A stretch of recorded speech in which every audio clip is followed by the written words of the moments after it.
Ini tuh dari banyak hal. Salah satunya adalah dari allotment poolingnya dan sebagainya. Itu pengaruh banget gitu. Makanya kenapa gue nggak pernah baca prospektus IPO ketika dia belum offering. Ketika dia sudah offering, baru gue lihat gitu. Biasanya seperti itu. Live-nya gue nggak akan save gitu ya. Live-nya gue nggak akan save teman-teman. Jadi ini sudah biasa gitu. Jadi kalau teman-teman mau ikutin terus ya, follow aja dan mungkin akan ada notifikasi yang muncul di tempat kalian. Nanti kalian bisa tanya seberapa pun yang bisa gue jawab gitu. Gitu ya teman-teman. Sebentar ya, pertanyaannya cukup banyak. Jadi sebentar. JSMR, INKP, dan MTEL. Coba kita lihat. Jasa marga, menurut gua pribadi merasa JSMR tuh kurang murah di level sekarang. Kalau gua pribadi mungkin gua nggak akan lihat dulu untuk sekarang. INKP, hmm, INKP mungkin di sekitar 10.620 mungkin bisa consider ya. Tapi kita lihat dulu, kita nggak akan langsung masuk kecuali candlesticknya udah menunjukkan yang bagus. Nanti gue baru lihat lagi gitu, karena gue melihat support resisten ya sebatas support resisten. Kalau misalnya dia nggak ada reaksi candle terus turun dalam, ya ngapain kita masuk gitu kan gitu. MTEL, MTEL coba gue lihat. MTEL belum menarik ya kalau dari sisi gue ya, gue belum melihat MTEL menarik untuk sekarang gitu, tapi nanti mungkin suatu saat bisa menarik, ya we'll see. Sektor transportasi, Temas itu barangnya agak sedikit tipis ya, teman-teman harus better hati-hati bermain di saham itu. Asa,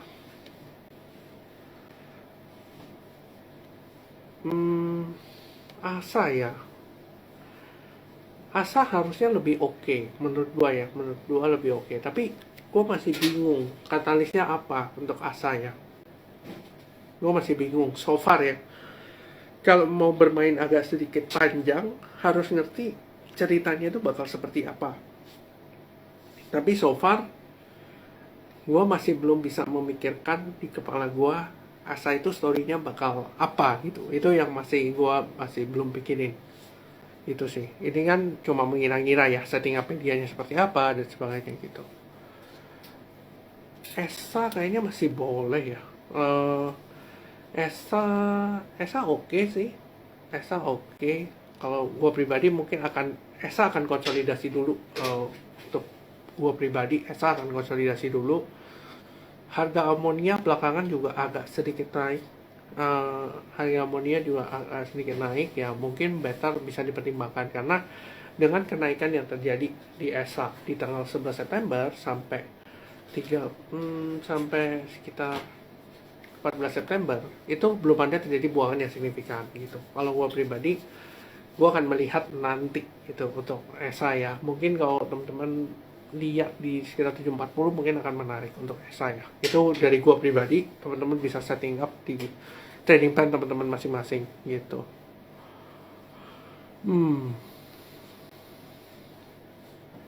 Bentar ya. Rame juga. Bull ya.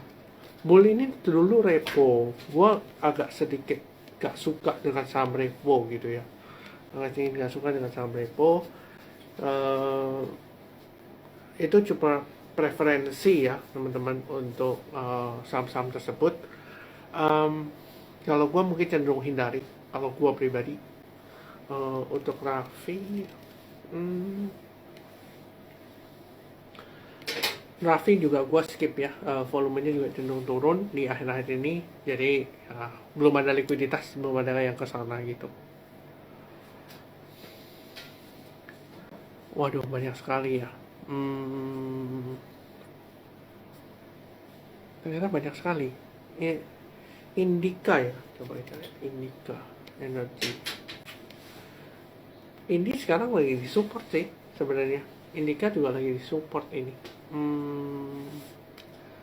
Daerah 2100 lah ya.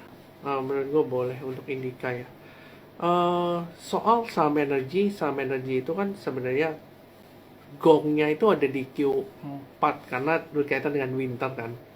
Dengan posisi sekarang, saham-saham energi atau saham-saham coal itu kan harganya sudah turun banyak. Kalau kita bandingkan dengan 2022 itu kurang lebih turunnya sekitar 30-50%. Dan kalau kita bandingin juga dengan harga acuan batu baranya, itu juga turunnya signifikan teman-teman, hampir 30-50% juga. Jadi kalau kita ngomong secara fundamental atau PE ratio, itu sebenarnya udah murah gitu, sebenarnya udah murah gitu.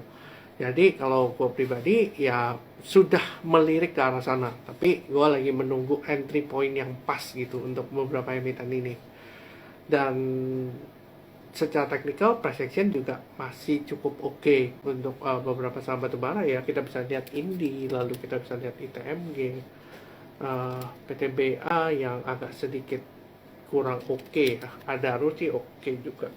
Kayaknya yang kalau kita ngacu pada ini, kalau ITMG Indi bagus, lalu Adaro bagus, berarti kan emiten-emiten yang berkaitan dengan ekspor batubara. Karena banyak katalis sih, salah satunya adalah USD yang naik ya, compared to IDR. Itu adalah salah satu katalis buat perusahaan-perusahaan yang basisnya USD gitu. Jualannya itu basisnya USD. Jadi mereka akan terdampak sangat signifikan terhadap penjualan-penjualan yang terjadi gitu. Kalau gue menilainya seperti itu karena USD akan cenderung menguat gitu ya dibandingkan dengan rupiah karena the Fed-nya masih terus menaikkan suku bunga dan inflasinya kan juga masih kita bilang masih ada gitu. Tapi kalau kita bicara soal inflasi Amerika, maka yang menentukan itu sebenarnya bukan yang inflasi, tapi core inflasinya yang lebih menentukan karena inflasi itu volatile gitu teman-teman, karena harga minyak dan harga pangan itu diperhitungkan. Nah sementara harga minyak dan harga pangan ini kan selalu volatile ya, selalu berfluktuasi. Jadi sekarang yang dilihat dari pemerintah Amerika itu bukan dari inflasinya, tapi dari core inflasinya. Karena kalau core inflasinya tidak naik, itu pertanda baik. Tinggal nunggu inflasinya turun aja, gitu. Karena core inflasi itu lebih lebih tidak gampang berubah kalau kita compare dengan inflasi, itu sih. Itu ya teman-teman.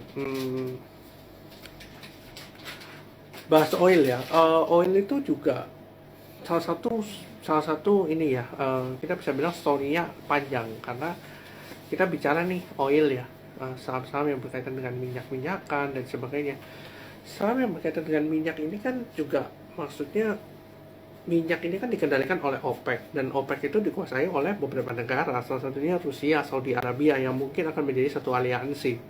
Dan kalau kita bicara minyak ini kan masih dikuasai oleh beberapa pihak dan kita bicara soal komoditi oil itu kan dikuasai oleh beberapa negara ini dan juga harganya itu kan dikontrol ya, maksudnya dalam arti gampang banget gitu untuk kontrol harga karena ya kesepakatan dari beberapa pihak ini untuk oil itu sendiri, harganya mau sekian dan sebagainya, itu ya tinggal cut supply aja, demand kan pasti ada.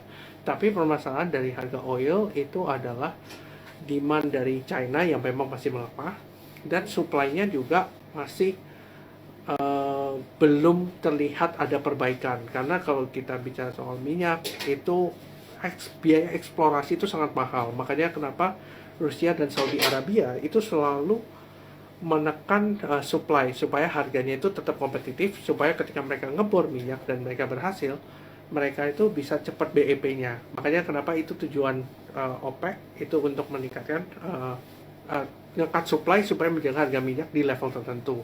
Tapi di satu sisi Amerika itu juga mengeluarkan cadangan minyaknya, atau kalau teman-teman tahu SPR namanya. Kalau teman-teman bisa cek di berita, itu Strategic Petroleum Reserve ya. Kalau teman-teman baca dari Amerika punya, mereka tuh punya yang namanya shale oil. Shale oil ini itu juga digunakan untuk bensin dan sebagainya. Dan SPR ini posisi sekarang itu ada di titik sangat rendah SPR ini.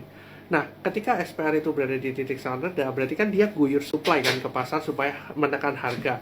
Nah, ketika SPR ada di level terendah, maka ke depannya, maka dia sudah nggak bisa guyur lagi, karena minyaknya kan sudah mulai habis gitu ya.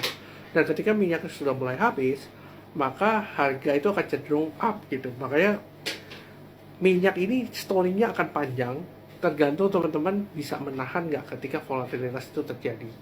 Dan ketika harga minyak naik, maka itu akan mendrive harga komoditas lainnya juga naik, karena semua komoditas itu pakai yang namanya minyak ini. Baik soft commodity, hard commodity, semua akan bergantung pada minyak ini. Dan minyak ini adalah salah satu determinan inflasi. Dan ketika inflasi itu datang lagi, maka sektor-sektor yang berkaitan dengan energi atau sesuatu yang sifatnya primer dan harus dimanfaatkan oleh manusia dan sebagainya, itu akan naik, termasuk beras kan salah satunya gitu, karena biaya logistik juga akan naik. Dan juga belakangan ini kalau teman-teman perhatiin berita-berita, narasinya soal panasnya Indonesia gitu. Dan di kota gua di Surabaya itu the highest will be 42 derajat, which is sangat-sangat panas banget gitu. Dan ketika terjadi yang tadi panas banget, maka petani-petani itu akan panen lebih cepat dibandingkan dengan sebelumnya, dan hasilnya itu tidak akan maksimal. Dan ketika hasilnya tidak maksimal, maka terjadi shortage supply beras di pasaran yang menyebabkan harganya naik. Kurang lebih seperti itu kalau kita bicara soal sentimen ya gitu. Jadi seperti itu sih teman-teman. Dan ini gue juga udah bahas di reels gue yang reels yang terakhir gitu ya, reels yang terakhir. Teman-teman bisa cek di situ. Oke. Waduh, banyak juga ternyata. Gue mungkin akan jawab beberapa pertanyaan lainnya ya. Bursa CPO ya. Bursa CPO di bulan Oktober ya mungkin akan menjadi katalis juga. Gue belum cek sebenarnya price action dari beberapa perusahaan yang terkait dengan CPO ya. Nanti mungkin akan gue cek dulu. Tapi so far CPO ini gue rasa gak suka sentimennya, karena berkaitan dengan hajat hidup orang banyak. Yang kedua, memang sering banget dijegal gitu. Ketika dia naik, kena jegal, naik kena jegal gitu. Itu sudah sering.